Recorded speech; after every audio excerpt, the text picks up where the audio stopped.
استقلالیت رمز صاحب دولتی و وطنداری ملت سربلند و متمدن تاجیک.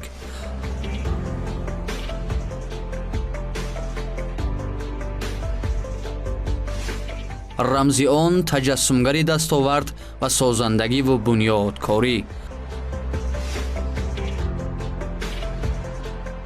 رمز سازش و آفرینش.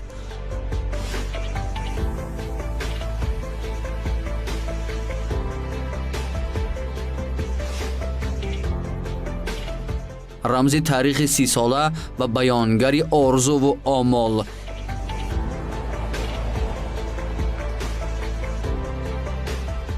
استقلالیت و آزادی رمز بهترین لایحه انگاروی.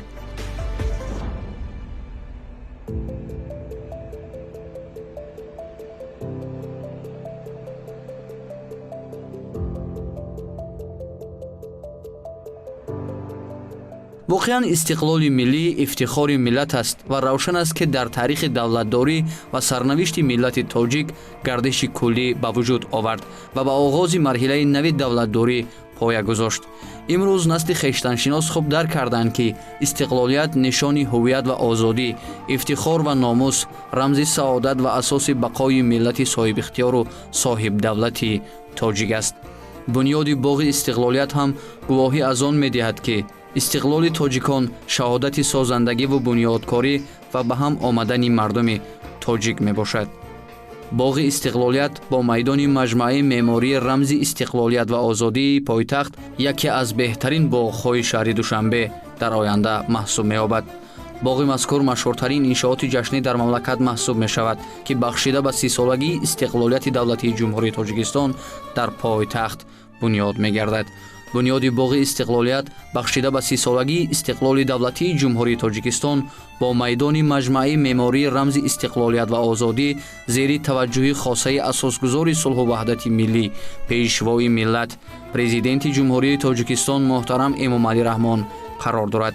از این لحاظ در مجلس وسیع حکومت جمهوری تاجیکستان 20 ینوری سال روان پرزیدنت مملکت محترم امامعلی رحمان با رئیس شهر دوشنبه رستمی امامعلی و دیگر مسئولین بابت در مهلت مقرر گردیده و با صفت اعلی به انجام رسانیدن کارهای ساختمانی باغ استقلالیت با میدان مجمع معماری رمز استقلالیت و آزادی دستور و سپارش‌های مشخص داده بودند که واقعاً هم کارهای ساختمانی در این باغ در عرفه انجام یابی بوده.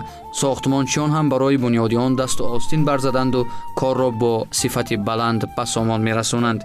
مساحت عمومی باغ استقلالیت با میدان مجمع معماری رمز استقلالیت و آزادی در پایتخت 30 گکتار را تشکیل داده. آن در حدود خیابان رودکی، کوچه‌های سعید ناصر، حبیب احراری و آیگل پایتخت، پس کاخ وحدت، مهمانخانه اوسا و دانشگاه آموزگاری واقع می باشد. در مجمع استقلالیت و آزادی میدان برگزاری چاره‌بینی‌های سیاسی که مساحتش 2.7 گکتار را تشکیل می‌دهد بنیاد می‌شود. میدان مذکور در نزد مجسمه جایگیر شده برای راهپیمایی و نمایش‌های تئاتری شده پیش بینی شده است. این انشاءات محتشم از منبر، دروازه مرکزی و دروازه‌های شمالی و جنوبی، فواره‌ها، شرشره، دیوارنگاره، ایوانچه‌ها، میدان برگزاری راهپیمایی‌ها، گلگشت، حوض‌های دکوراتیوی با نهرها، توقفگاه‌ها و غیره عبارت می‌باشد. بلندی مجسمه 121 متر بوده. قسم پایانی آن 30 متر و قسم بالایی آن 91 متر را تشکیل می‌دهد که آن رمز 30 سالگی استقلالیت و در سال 1991 به دست آوردن استقلالیت را افاده می‌نماید. در حدود باغ زیرگ، سیاهگیله یاپانی، ارغی، شمشاد همیشه سبز، بوته‌های تابستان سبز، برف بوت‌میوه سفید، یاسمن باغی، ازغج پیچان، بوشال و دیگر نمودی گل و بوته و درختان نادر شنانیده شدند. باغ استقلالیت با میدان مجمع معماری رمز استقلالیت و آزادی در شهر دوشنبه طبق نقشه سال 2022 مورد استفاده قرار داده می شود. در ادامه روند سازندگی‌ها در شهر دوشنبه بنیاد باغ استقلالیت با میدان مجمع معماری رمز استقلالیت و آزادی از پیشرفت و شکوفایی و رشد و نموی مملکت شهادت داده. در آن برای ساکنان و مهمانان پایتخت تمام شرایط برای استراحت و فراغت фароҳам оварда мешавад. хотиррасон менамоем ки 26 майи соли 2018 аз тарафи ҳукумати ҷумҳурии Тоҷикистон дар бораи таъсиси комиссияи байниидоравӣ оид ба гузаронидани озмуни кушод байни шахсони воқеӣ ва ҳуқуқии ватанию хориҷӣ ҷиҳати интихоби беҳтарин лоиҳаи ангоравии боғи истиқлолият бо майдони маҷмӯаи меъмории рамзи истиқлолият ва озодӣ дар шаҳри Душанбе фармоиш ба имзо расида буд.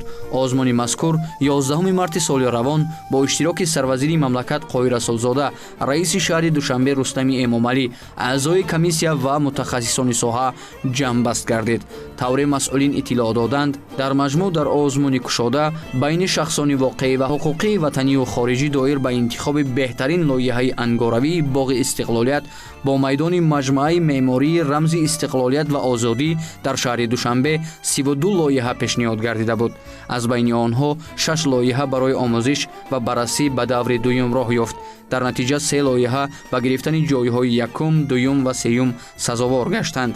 бояд зикр кард ки лоиҳа бо рамзи тоҷ ки аз ҷониби гурӯҳи эҷодии сарраёсати меъморӣ ва шаҳрсозии мақомоти иҷроияи ҳокимияти давлатии шаҳри Душанбе таҳти роҳбарии раиси шаҳри Душанбе муҳтарам Рустами Эмомалӣ таҳия шудааст, бо гирифтани 45 хол сазовори ҷои якум гашт. ин лоиҳа бо бартариҳои афзалиятдор ифодакунандаи тамоми талаботи озмун ва рамзи давлатдорию таъриху тамаддуни оламшумули миллати тоҷик арзёбӣ гардид. лоиҳа фарогири арзишҳои таърихию фарҳангӣ ва таҷассумгари нишонаҳои давлатдорӣ буда, ҳамчун маҷмӯаи нодиру таъсирбахш мавриди коркарди бисёр дақиқ бо диду назари хосу фарқкунандаи зебоишиносии фарҳанги таърихию муосири тоҷик ва санъати баланди хоси шаҳрсозию меъморӣ таҳия карда шудааст. дар ин замина рукнҳои давлатдории миллӣ, ташаккули тафаккури таърихии халқ аз даврони бостон то замони Сомониён ва аз замони Сомониён то расидан ба истиқлолияти давлатӣ ва озодии комил ба инобат гирифта шудааст. дар маҷмӯаи мазкур махсусан тавассути ҳофизаи таърихӣ ифода намудани баъзе рӯйдодҳое ки унсури такмилдиҳии худшиносии халқ гардиданд ба назар гирифта шудааст. истифодаи баъзе ишораҳои таърихи бостон, сарчашмаҳои таърихи ёдгориҳои бостонӣ ва нигораҳое ки дар он шуҷоату матонати халқи тоҷик ифода шуданд, баёнгари хештаншиносиву худогоҳии мардуми тоҷик дар гузашта то ба имрӯз мебошад.